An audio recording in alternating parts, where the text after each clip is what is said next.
All right, Chaz, let's get right to it. As of this weekend, the Reds have now seen every team in their division this season. And the book on the National League Central as of late May is this: three teams are sub 500. One team has fired its manager. The Cardinals took off in May with a 9-game winning streak. And the first place Cubs have bludgeoned teams with the highest scoring lineup in baseball. And it's not close. At the start of the week, the Cubs have scored 25 more runs than anyone else in the game. Terry Francona said on Sunday, that's a good lineup that feels really good about itself right now. So we start with this, Chaz. I ask you, how do the Reds feel about themselves after the Chicago series? There was an optimistic, consistent tone in the clubhouse after the game and after both losses over the weekend. But when you look at the challenge the Reds are facing, it's getting more difficult by the game, by the minute, by the weekend, as you see what the bar is in Chicago and say that explosive late game offense that's never out of it. That's the bar. That's what you got to get to. That's life. That's reality for a Reds team right now that honestly should be on a 10-game winning streak when you factor in the blown chances against Pittsburgh, blown chances against the Cubs. And the hill just gets more and more daunting the more and more opportunities of those you drop against a team in Chicago that's showing that it's not going to be falling off the map anytime soon. So the difficulty of the Cubs series for the Reds is that they averaged almost 7 runs a game and lost twice. But the story of that series is what you just said about this Cubs team and what they've shown of themselves so far, that they're never out of it. The Cubs scored 28 runs in the series. Of the 28 total runs they scored, 21 of the runs came from the 7th inning on. It was like clockwork. The Cubs trail, the 7th inning comes, they flip a switch, the 7th, 8th, and 9th. Then they put up big numbers and they win 2 of the 3 games in that series. And they've done that to a lot of teams this season, but they did it to the Reds at Great American Ballpark.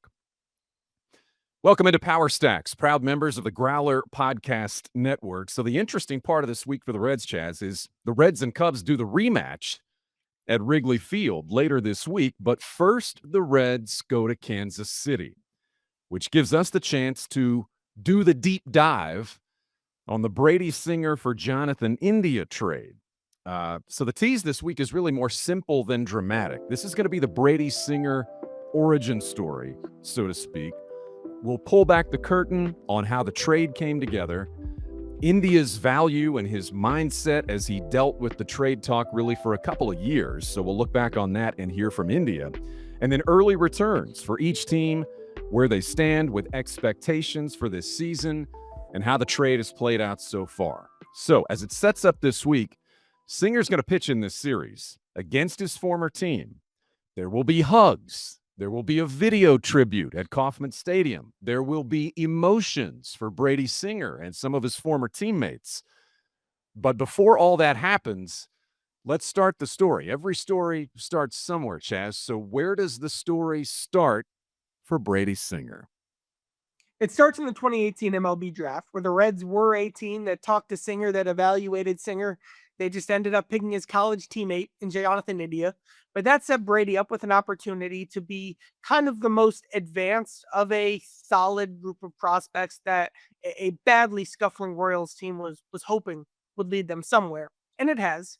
But the Royals were in a rough place, kind of in the back end of the 2010s into the start of the 2020s. Losing or winning between like 55 and 65 games every season. But there was a core: Bobby Witt, Daniel Lynch, Chris Bubich, Kyle Isbell, MJ Melendez, and then Brady Singer. And he debuted in 2020 at 23 years old. Kind of again, that the guy everyone was talking about before he debuted.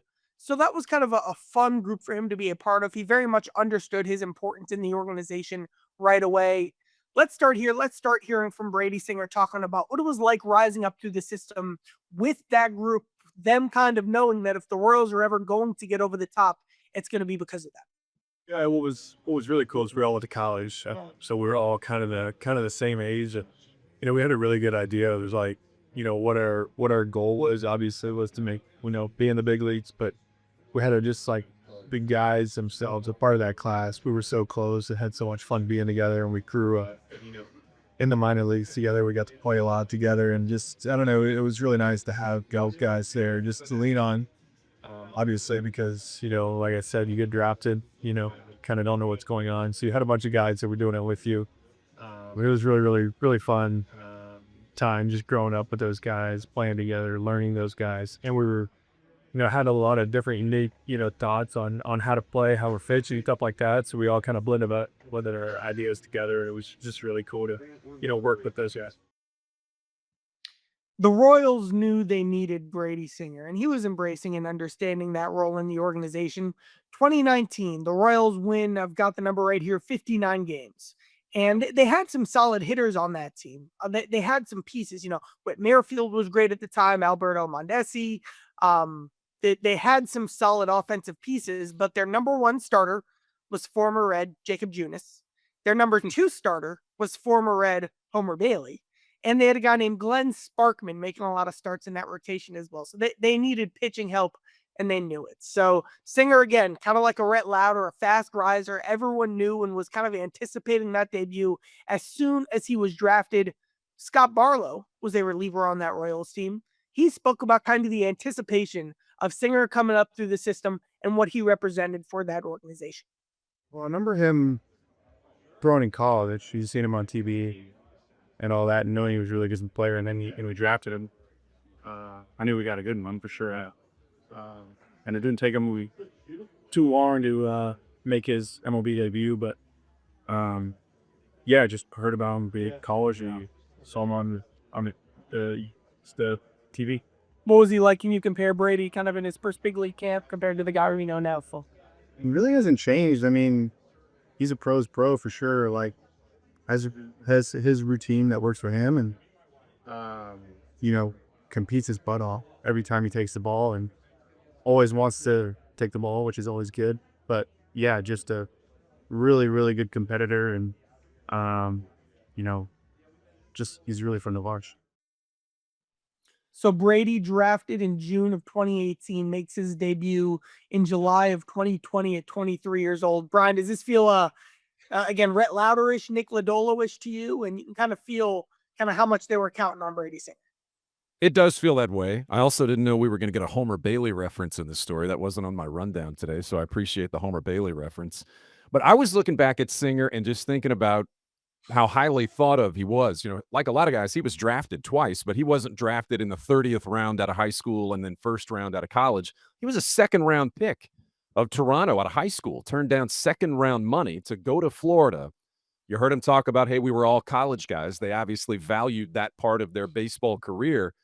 But when you played at Florida in that conference and on that team, they won a national championship. So that's high-level college baseball. So he's always been a high-level prospect and on good teams. And then 3 years later, after high school, after the success at Florida, he was 18th overall to the Royals. And at one point, as you talked about in 2019, he was Baseball America's number one prospect in that system. Now, those numbers fluctuate year to year and change, but at one point, he was that highly thought of. And I like what Scott Barlow said. He hasn't really changed that much. So you get the sense that as he's one of the best players on some of the best teams, high school, college coming up, he was always the same humble, hardworking pitcher that he's become so far as a big leaguer. But as he gets here, all those guys that are good, young, and coming up through the ranks, there's always a learning curve. What worked in the SEC doesn't always work at Major League Baseball. And so Brady Singer found himself kind of evaluating things, and you noticed early on in his story, there was a pitch that came up. You're always thinking this guy needs to throw this. This player needs to develop these pitches. Where was he in that story, and how did it help him become more successful? Well, there kind of was a but with all the hype with Brady Singer. There kind of was a question, something he needed to prove. Like, it wasn't completely polished in terms of, all right, he had this great sinker slider combo that he still throws, but the Royals really, really, really wanted him to throw a changeup. And you'll hear Brady's kind of thoughts on that in a second. he's always not been as sharp against left-handed hitters. He needed kind of a tool in his toolbox, something that kind of goes the other way to try to establish that. And I mean, I didn't notice this changeup. The whole changeup saga is kind of what it was. It was, you read The Athletic, you read MLB.com, you can find 20 stories. This year, spring training 2021, Brady Singer working on the changeup. This was like 5 years of Brady Singer from prospect all the way through kind of the adversity he faced in 2022, which we'll get to in a minute. My favorite story is one day the Royals tape up a page of Baseball America, and it was a story about changeups. It was changeup exclamation point was the headline, and they just taped that up on Brady's locker. Like that was how much the changeup was the focus for several years. And here's Brady. He knew he needed something, but there sure was a lot of focus on the changeup as he tried to really get his foot in the door in the big leagues. Yeah, I mean, that doesn't stop talking about it, honestly. But no, I understood. I mean, I get it. It's it's a pitch that I could really benefit from, for sure. But just when I felt it right there, it was just just a bad sinker. It's just a few mile an hour off my sinker, so I just don't think it plays that much. I'm a supinator, so the slider and the cutter and the four seamer is easier to throw than a changeup. I have more command out there of it, and stuff like that. That's why I used to use the cutter kind of in place of that changeup. I like where it's stuff like that. But yeah, it's just tough for me to throw that changeup. The grip's really tough. I think in my career I will be able to, but just finding that right now and trusting it and stuff like that. But it's hard to kind of work on things while you're working on other things too at the same time. But yeah, I'll have it one point in my career. Hey, Chaz, as recently as this offseason, before he got to Cincinnati, as recently as this offseason, he said, I thought about never throwing it again. This has been the struggle for Brady Singer and that pitch. He said, I've been down both paths of continuing to work on it to try to make it better, and I've thought about giving it up altogether. Spoiler alert, he gave it up. He's now he's got that, I believe, a cutter and a four-seam fastball that he's kind of mixing in. But as you can tell, he's got that step he needs to take, and the Royals are like, you've got to do this. And so he debuts at 23 in 2020, and he's fine. We've seen this with, these young starters that have come up with the Reds who aren't Hunter Green, Nick Lodolo. I guess Rhett Lauder was dominant and Abbott was dominant from the start. Singer's start was more like an Ash Crafty, Brandon Williamson. He was fine. Then in 2022, the Royals actually, we mentioned some of the names earlier. They've got a lot of guys. They've got a lot of pitchers around that age range. Singer, the most talented. But then Singer, struggling with the changeup, has a bad spring training in 2022. Lost the battle for a rotation spot. Started the 2022 season in the Royals bullpen as the long guy, and then their starters were going deep into games, so Singer wasn't really pitching. So then with 39 big league starts under his belt and about a league average ERA over the course of his career, perfectly fine, Singer was optioned to AAA, and this to me is the most interesting part of his story. This was Singer, the former top prospect, who had been fine getting optioned from AAA and being told, like, you gotta be better. You gotta take that next step. You gotta deliver more on the promise that you have. I think this is the most interesting part of Singer's story. Singer actually then got called back up and went on the best run that he's had so far in his career. So that 2022 season so far has kind of been the crux of his big league story. That was really interesting to hear him talk about what that season showed him as a big leaguer. This is a year into. You're not going to just walk out there and start every night. You got to earn it, stuff like that, which is really good for my career. It was tough. It was a tough pill to swallow. But you look back, as a lot of people in their careers have done that. I wasn't the only one for that to happen. You kind of get a gut check, and yeah, it kind of reset me. And this isn't every. It's just not given to you. So you got to go work for it and do that. So yeah. And you think that translated kind of into your success down the stretch? Yeah, for sure. I mean, it wasn't like I'm going to prove someone wrong and chip on my shoulder and pissed at someone. It was like hey, you got to go and do, what you want to do. Like you hold your career in your hand. You hold the year in your hand. You got to go on work and work for it and trust. Obviously trust in yourself, but do your homework and just try to get better every day and learn. You can't just go out there and throw the ball and hope the best and do that. I had a lot of really good, guys around me too at the time that helped me through that process. A lot of older veterans that been in that same situation before. So it was cool to lean on those guys and then talk to me about it and stuff like that. Brian, what do you take from that? There's hard lessons, man. They're tough times and tough moments. He talked about some of the guys that helped him through those times. I don't think there's a story in the big leagues that doesn't include some part of that. His doesn't appear to be as drastic as it maybe could have been, but as you said, to be the top pick and to have those expectations and then to be handed that curveball, for lack of a better word, there's always something like that for guys to overcome. How did he do that? Singer was called back up in the middle of May to throw a doubleheader day, and he pitched 7 shutout innings. And he'd never left the rotation from May 17th to the end of the season. He had a 3.11 ERA. This was him solidifying himself as a piece of whatever the Royals were going to do in the future. He already was that, but that was kind of the moment where he had arrived, and kind of how he handled it, how he did it, showed something to his teammates as well. Let's go back to Barlow, who was in Kansas City for the whole journey. Barlow on what Singer showed him in 2022. If you were on. Yeah, I know his first couple appearances were out of the fan, but it was kind of weird watching him out of the pen because, I mean, just his makeup and the way he pitches, it's just built to be a starter. Like, just attacks guys with his best stuff, with his two seam and his slider. That combo over 6, 7, 8 innings is really, really good. Not only with his command, but movement and just his nonstop attacking of the zone and making guys swing at it and trying to guess which way it's going to go and missing barrels. So one other very important group of people noticed what Brady Singer was doing in 2022. The Cincinnati Reds for office. They liked Singer in the draft. Singer had always been on their radar. And all right, we see you, Brady. We'll get to that. We'll get back to that in a second. Singer felt good about where he was at entering 2023, but there was one problem. The Royals were absolutely terrible. Yep. Singer took a step back on the whole that season. I believe the ERA was over 5, and the changeup wasn't clicking, but the defense was terrible.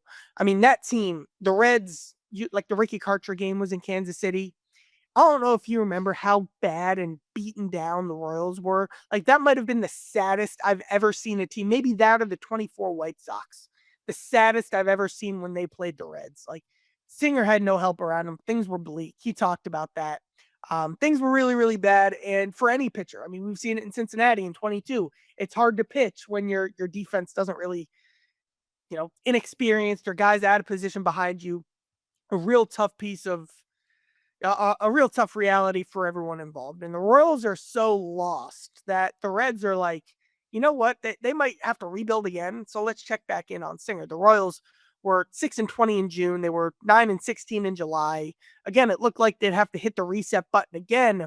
The Reds called the Royals at the 2023 deadline about Brady Singer's availability. Let's go back in time. The Reds are rolling. They had that 10-game winning streak. They're a game up. Sometimes they're a game back. They're right in there for first place in the NL Central. The offense was humming. That was when David Bell was rotating 11 players to 9 spots because they were that deep, because Benson, Fraley, Friedel, Ellie, McLean, and Steer were all playing at an all-star level. But they had Luke Weaver and Ben Lively in the Reds rotation. And Lively, shout out to Ben Lively for the 2023 season they had.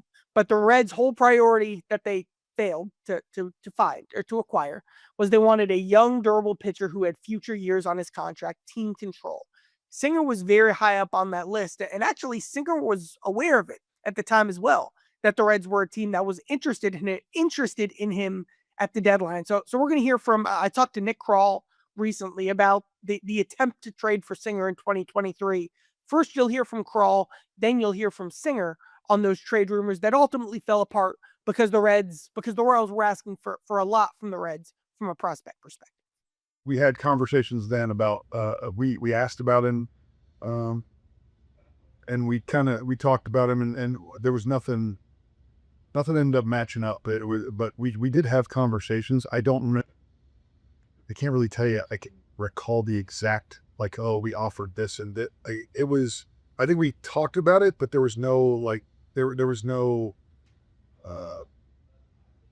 what's the word I'm looking for? there was not much traction. The trade deadline came around or rumors started popping up and stuff like that. You're just like, oh, hell, I don't know what this is about. But obviously never been traded and stuff like that. But it's something I can't control.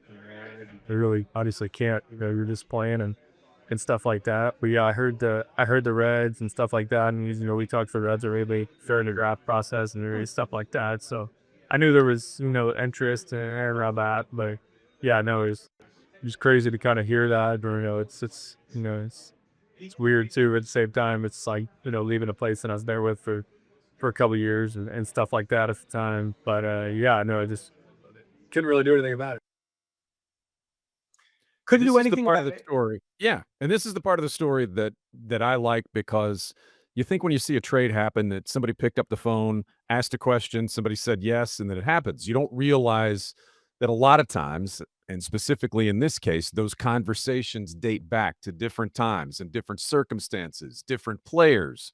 The Royals were awful, as you said, in 2023. They lost 106 games, and the Reds weren't. And then some things change because the very next season, that's when KC had the 30-game turnaround, and all of a sudden, the context with each team changes, and then in some cases, and in this case, those conversations changed also. Here's what's so fascinating about this story, how quickly the Royals turned it around. Like you said, it's 2024. They've got a loaded pitching staff. Bobby Witt's the second best player in baseball. Bobby Witt Jr. is the second best player in baseball. Yeah. They need a leadoff hitter. The Reds, I mean, we all remember where the Reds were in July of 2024. Are they buyers? Are they sellers? Kind of spinning their tires. Not the progress breakthrough season that they were hoping for. The Reds are stuck and can't get over the hump. The Royals in July call the Reds about Jonathan India's availability. Singer was not on the table. The Royals were going for it. The Royals were pushing for a playoff spot. Singer was their number 4 starter at the time. Only their number 4 starter, let me say, because it turned out a free agent they added in Seth Lugo and a small trade guy they added in Cole Reagans. It turned out they were frontline guys, so that kind of bumped Singer down a bit. But he was still an important part of the rotation. They needed offensive help. The Royals called the Reds last July. Can we do prospects for Jonathan India? The Royals GM, JJ Piccolo, told me earlier this year the Reds just weren't serious about dealing India then.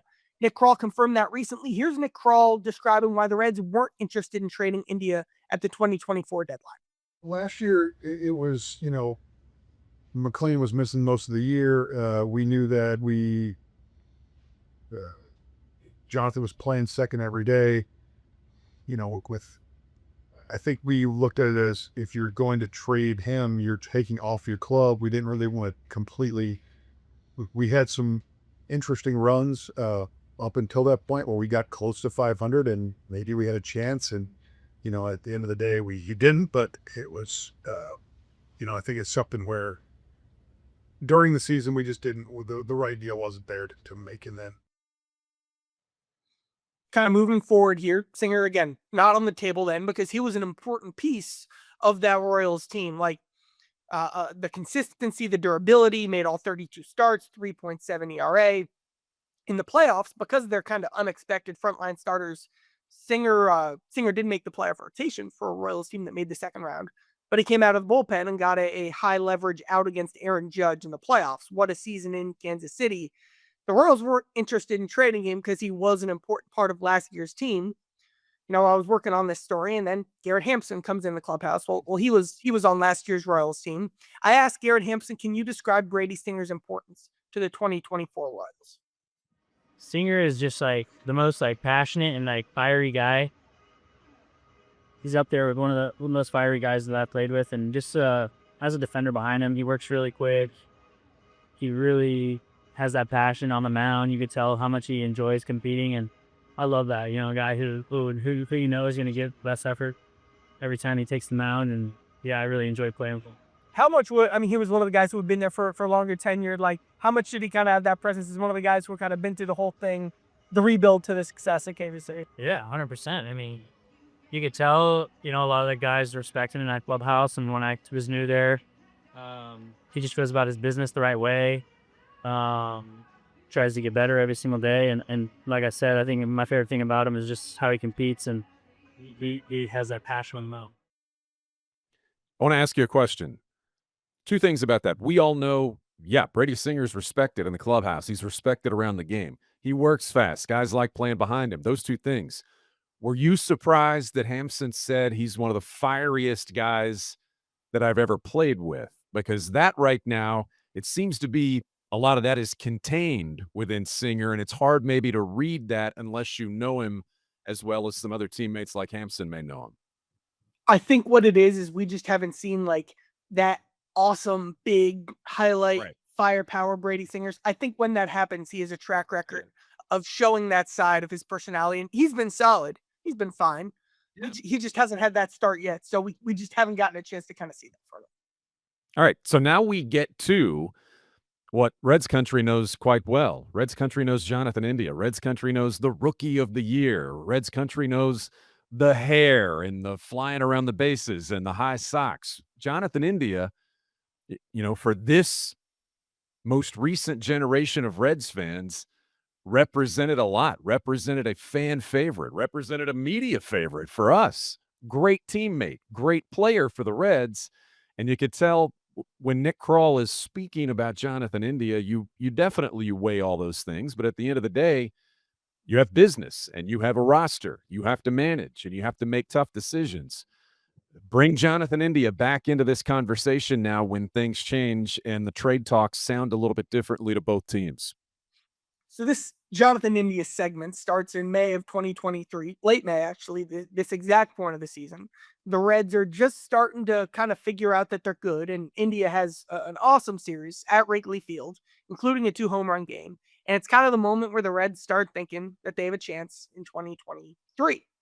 But then, before coming up, in between the end of the Cubs series and the start of the next series in Boston, the Athletic reports that the Reds could consider trading Jonathan India. McLean was up, Ellie was about to debut, and there was a great story in the Athletic kind of painting that picture. And like you mentioned, Jonathan India, media friendly. In Boston, I approached India to talk about his future. It was the only time he ever declined an interview request from me. The report really threw him off. In September, he opened up to me about it. He said it was killing me hearing my name in trade talks for the first time. But he said part of it was just being a part of a competitive team. They look at the guy who has had success and they see his trade bait when you look at the rest of the roster. He said in 2023, he kind of just looked at it as publicity that's trying to affect him and affect the team. But those trade rumors then didn't go away. So let's kind of keep going down the Jonathan India rabbit hole. Now it's the offseason heading into 2024. McLean is healthy at the time. He ended up missing the season. India is about to start learning first base and left field. He's also still seeing his name in November in a bunch of trade rumors, and it was still kind of weighing on him, bothering him at the time. I think it's really interesting to hear how India's perspective changed over the course of the 2024 season. Coming into it, he was reassured he wasn't getting traded. That was a big relief for him. We'll hear kind of how he felt at the end of last season, but to kind of understand that change, you've got to hear how he felt at the beginning of last season when it really meant a lot to him that Nick Kroll told him that he wasn't getting traded. Yeah, they didn't want to trade me. I was on a report saying they didn't want to trade me, and it made sense. There's a lot of guys here, a lot of position players. So I was, kind of waiting for it, but it was sad to see that stuff. I kind of stayed off all that social media stuff again, and the conversation went really well. I told him I'm open to play new positions as long as I'm on the field every day. I'll lead this team again, and I'll be the guy ever looks towards as long as I'm on that field, and I'll grind for everyone again. And they loved it. So it went really well. They have a lot of respect for me. I have a lot of respect for this organization. This team raised me. Yeah. It would suck to leave. It would be a tough feeling, but it is all business. And Like you're saying, they didn't want to trade. Were you told, like, the Reds don't want to trade you? Yeah. Specifically in that conversation? Yeah. What does that mean to hear? Because you. Oh my God, it's unbelievable to me. Just because you see all this stuff around, especially with I'm on MLB Network here in my face. He's going here. He's going here. Tough landing spots for Jonathan is here. That sucks because it's like, do they really want to trade me? What did I do wrong? But they do. So. And Nick told you. Yeah, that's okay in my face. So he said, "Hey, we don't want to trade you." Again, that's India from February 2024. You can hear the oh my God, what a relief. But things change, Brian, as we saw during the course of the 2024 season? Things do change, and 2024 was an interesting year for the Reds. But as I think the back and forth with Jonathan India, like I said, from the time that this first came up to India feeling more like he was gonna be here, said he never wanted to leave, said this team raised him, and again, he was a leader and wanted to continue to lead this team, but he did come to the realization that some of these things just don't go away, and yeah, things changed in 2024 for him, and things changed after the Royals had the season that they had where they won a wild card series against Baltimore. You mentioned lost to the Yankees, but all of a sudden, a team that lost 106 games 2 years ago, things start to look different there. And as each team examines the roster and strengths, this started to feel and look more like a win-win proposition for each team, didn't it? And India kind of read the writing on the wall as well. So, like we established earlier, the Reds weren't going to trade India at the end of at the trade deadline in 2024. But by the end of the season, you kind of felt it. And again, India, incredibly successful Reds career. But the Reds were planning on handing second base over to Matt McLean. And here was an under-discussed part of kind of the Jonathan India story in 2024, how much India played over Santiago Espinal. Now, like, look at what Espinal's role is on this year's team. That shows, I mean, what was the quote from Francona recently? As like very early after he took the job, Nick Kroll told Francona, you're gonna want to put Espinal more in the lineup than maybe he has been, or maybe than you would be expecting to now. India was ahead of Espinal all season. He was the leadoff guy. He was the everyday second baseman. Of course, Espinal was the better defender. And you're seeing now they bet Espinal second, which that's a conversation for another podcast, but that's how they see Espinal. So that was another change that impacted what India's real role with the Reds was going to be going forward. So India recognized with McLean and with Espinal how his role on the team was changing. His role in 25 would have been reduced under new management. Again, the writing was on the wall. I believe a part of that was what empowered him to be as pointed he was in a Q&A with me at the end of last season after David Bell got fired. And kind of, I don't know if you remember reading that, like, and Yeah. it's kind of seeing like Marty Brenneman on a show called it some of the most pointed comments he had heard from an active Reds player. India, kind of the quote that made some headlines was, "We're tired of losing. It's the same thing every year. We just float around 500. We just don't have enough."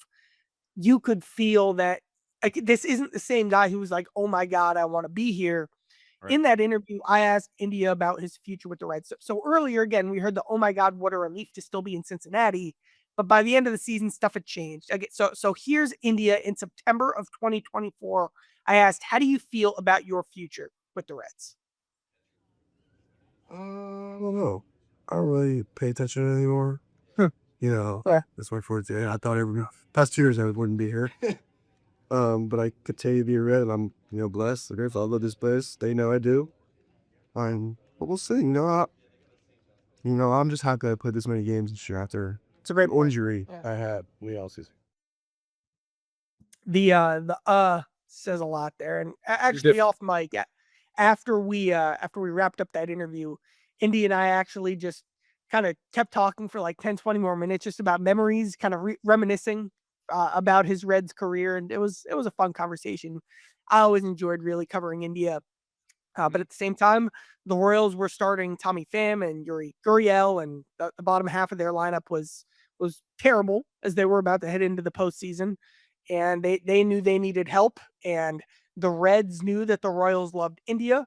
The Reds also entered this most recent offseason with number one priority over, I mean, even more than they wanted a bat, was they wanted a starter who they felt some confidence that they could make 30 starts. The Royals knew the Reds liked Singer, and you can tell how this trade came together pretty quickly. Yeah. So in your conversations with Nick Kroll, how did we finally get to the resolution? How did you finally get this deal across the finish line? Obviously, when it made the most sense for each team and each player involved. Yeah, Kroll said they got to, again, India for Singer as the framework. That was pretty quick. Again, the Reds knew the Royals liked India. The Reds knew the Royals liked. You guys know what I'm trying to say. Everyone knew they were each liked each other. But here's what was so interesting, and there's like, I mean, we've all played MLB The Show and made trades. Like, you have the trade value meter. Who had more value, India or Singer? They each had strong stretches. They each had nice prospect pedigree.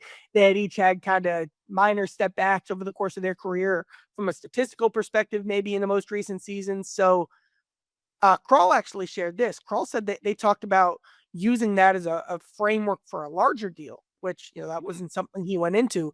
But that was very intriguing that there was the possibility of using India and Singer as a jumping off point into a larger deal. But it kind of was who's going to throw in the extra chip here? Like, do the Royals need to throw something in? Do the Reds need to throw something in? And then also the Royals throw something in? It got to Joey Wiemer, and this Joey Wiemer segment of the show will be very short.